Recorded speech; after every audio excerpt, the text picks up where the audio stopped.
Salut à tous.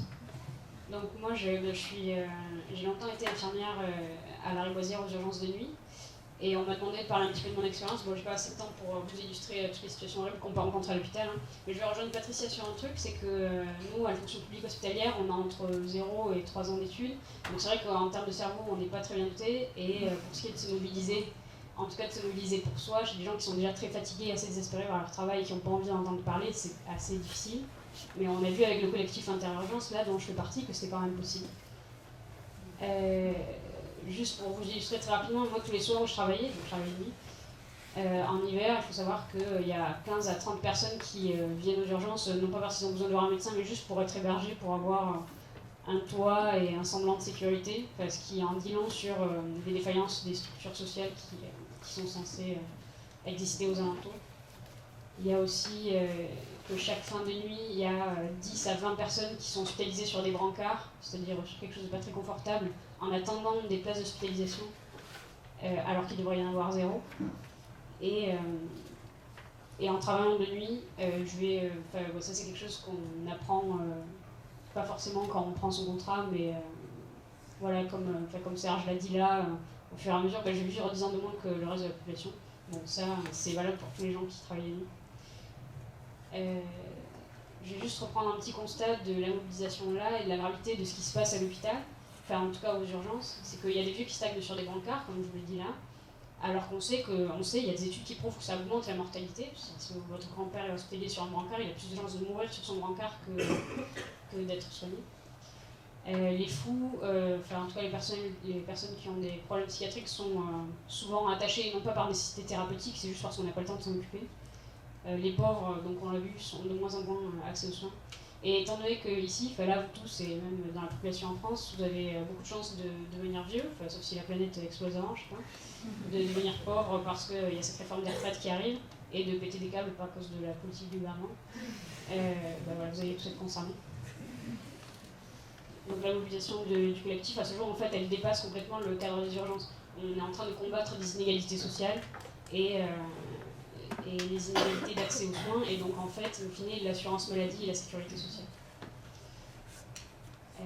Donc comme je vous ai dit, la frange militante à l'hôpital, elle est assez réduite, mais c'est ces personnes-là qui portent l'idéal de l'hôpital et du soin. Et donc si on a des revendications pour la qualité de vie des personnels et pour la qualité de prise en charge des patients, c'est parce que s'il n'y a pas des bonnes conditions pour bosser, ces gens-là, comme moi, ils vont partir. Voilà. Et si ces soignants investis partent, demain, quel hôpital il va rester? Il n'y aura que des personnels très nouveaux et des personnels à la rigueur très anciens. Les très nouveaux, c'est ceux qui finalement n'ont pas encore ils sont pas encore très compétents, ils n'ont pas le savoir-faire. Les très anciens, c'est ceux qui ont développé des mécanismes de défense, donc finalement ils sont je m'en foutistes, un peu blasés, ils vont pas être très sympas, bon je fais des généralités, hein. Mais en tout cas ils ont plus de savoir-être, et en fait ça questionne sur l'incompétence généralisée. Quel personnel vous allez à l'hôpital, vous avez envie d'être soigné par qui? Voilà, l'hôpital de demain, ça ne peut pas arriver. Donc ça fait 20 ans qu'il y a une politique assez néfaste à l'hôpital qui fait que, en tout cas, nous, au niveau des personnels, ça instaurait une culture de défiance. C'est-à-dire que dès qu'un plan est proposé, on sait que c'est quelque chose qui ne va pas coller au terrain, déjà parce qu'on n'a pas été consulté, et parce que nous, on a les bonnes solutions, on en a plein. Mais du coup, on sait que ça ne va pas marcher, alors on dit que c'est de la merde, et finalement, il y a une espèce de cycle comme ça, exactement comme dans tous les autres secteurs, je pense, de décisionnaires qui sont complètement déconnectés des réalités du terrain. Nous, ce qu'on pense, c'est évidemment qu'il faudrait... il est impératif de regarder les besoins réels, d'écouter les personnes qui sont sur le terrain, mais en fait, le bas de l'échelle, finalement, et de partir sur de l'expérientiel, de repartir sur des bases saines. Bon, nous, ça fait quasiment 1 an qu'on se bat pour l'assurance maladie, comme je vous dis, et en parallèle, il y a cette mobilisation contre les retraites qui est arrivée. C'est vrai qu'il y a beaucoup d'hospitaliers qui ont du mal à faire le rapport. Déjà, on n'est pas assez nombreux pour se permettre d'aller sur tous les fronts, mais in fine, on est tous en train de se démêler pour la sécurité sociale, comme je vous dis.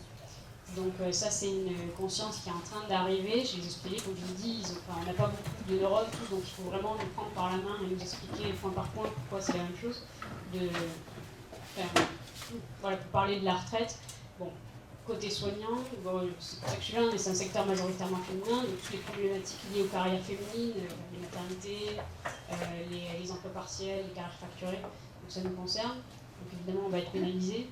Il faut aussi prendre en compte que, comme l'a dit Céline, ou Sylvie, je ne sais plus, le fait qu'on prenne en compte toute la carrière, l'ensemble de la carrière pour compter les points de retraite, les pensions, plutôt que les 6 derniers mois où on était censé être mieux payé, ça va in fine diminuer les pensions. Et ça, c'est pas un facteur d'attractivité, alors qu'on est déjà en pleine crise, on a du mal à recruter. Et si les retraites actuelles, qui du coup vont favoriser l'appauvrissement de la population, ça va créer du renoncement aux soins, et ça c'est la partie patient. Cette réforme des retraites va créer du renoncement aux soins, parce que les gens seront plus pauvres, auront moins accès aux soins. Ça va majoriter les inégalités sociales et les inégalités sociales de santé, donc précariser les masses, et c'est très contributif à des passages réguliers aux urgences. Enfin, les gens qui ne se soignent pas, plutôt que d'aller voir leur médecin traitant, ils se disent bon, je ne vais pas y aller, j'ai pas l'argent, et quand leur problème devient grave, ils arrivent aux urgences. Bon, donc c'est ce en quoi ça nous touche. Donc, en plus des risques psychosociaux, ça je reviens sur le côté personnel, plus des risques psychosociaux, des troubles musculo-squelettiques, de l'inhumanité, du travail de nuit, de toutes les choses qui sont pénibles dans ce boulot, dans le secteur de la fonction publique hospitalière. On peut rajouter que le retard du départ à la retraite fait que les gens ne vont même pas s'engager dans cette voie. Au niveau même des étudiants qui sont en train de se dire qu'est-ce que je peux faire de ma vie? Ah non, hospitalier, non, surtout pas. Je ne sais pas si vous avez vu, moi j'ai vu ça tout récemment, sur les profils présentés qui disent regardez, Marie, elle, avec l'ancienne réforme, elle aurait eu telle pension, et avec la nouvelle, elle aurait telle autre. Donc c'est Marie, infirmière, qui gagne 2500 € par mois. Moi, je ne sais pas d'où ils ont sorti ça, mais une infirmière, ça ne gagne pas 2500 € par mois.